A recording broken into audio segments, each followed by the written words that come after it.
are still with us. And Scott Jennings, on this truly shocking claim in this New Atlantic article that Trump said he needed the kind of generals Hitler had, even though the Trump campaign denied this, two sources in the room confirmed it to the Atlantic magazine.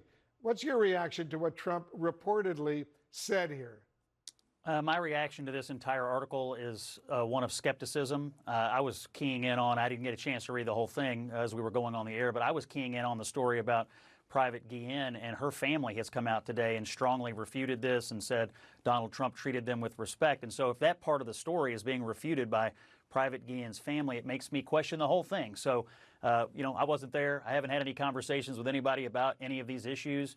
But 2 weeks to go before an election and these kinds of anonymously sourced bombshells drop, I'm skeptical. Well, let me ask you this, Scott. If you support Donald Trump, do you support the way he described this murdered soldier as reported in this story?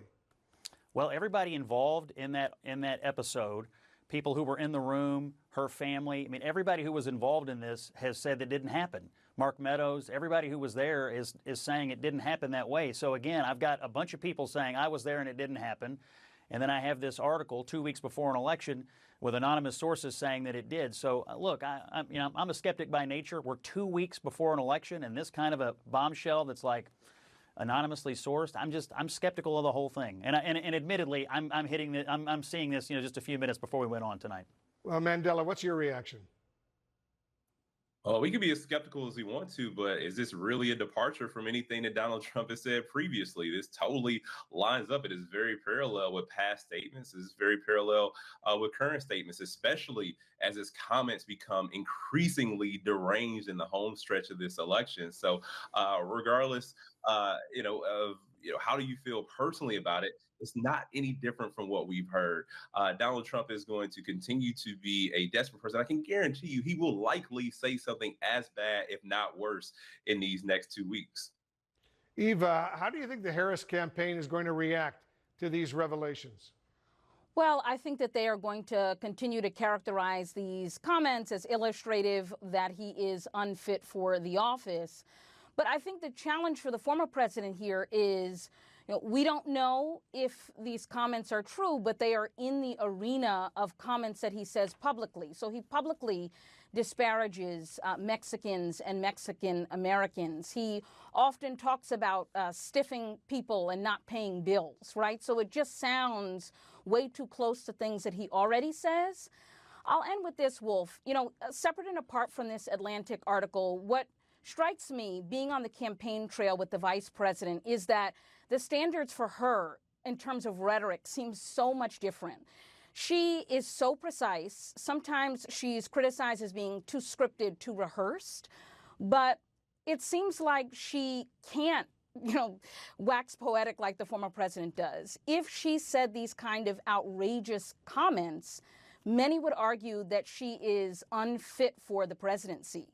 And so I just think that that is important to keep in mind as we are covering these campaigns. This Atlantic article is one thing, but even the public comments that the former president makes are so alarming sometimes, and it's easy to become numb to it. Scott, as you know, and all of us know, Trump has been ramping up this exact kind of authoritarian rhetoric for a while. I want you to listen and watch this. It is the enemy from within, and they're very dangerous. They're Marxists and communists and fascists, and they're sick. I use a guy like Adam Schiff because they made up the Russia hoax. If you have a smart president, they can all be handled. The more difficult are, the Pelosi's, these people, they're so sick. How about allowing people to come through an open border, 13,000 of which were murderers, many of them murdered far more than one person. And they're now happily living in the United States. Now a murderer, I believe this, it's in their genes. And we got a lot of bad genes in our country right now. They're poisoning the blood of our country. That's what they've done. They poison mental institutions and prisons all over the world. So why do you think Republicans, by and large, are excusing these kinds of statements? Well, I think some of the statements are taken out of context and I think are being exploited by the Harris campaign. And I think repeatedly during this campaign, he has said things, and maybe you think they're on the edge, but then I think the Democrats take them and run them way out of bounds. I mean, we've talked about some on this show before, the bloodbath thing, for instance, which I think has completely been lied about. So I think when Republicans see Democrats taking things out of context or, exaggerating what Donald Trump has said, it causes them to discount every other attack that they see from Democrats. So I think also at the end of an election, rhetoric gets hot. I think it's going to get hot in both parties. And I think a lot of American voters, the closer we get to Election Day, the less they, the less alarmed or impactful some statements are from either campaign. All right, guys, thanks to all of you. Appreciate it very, very much.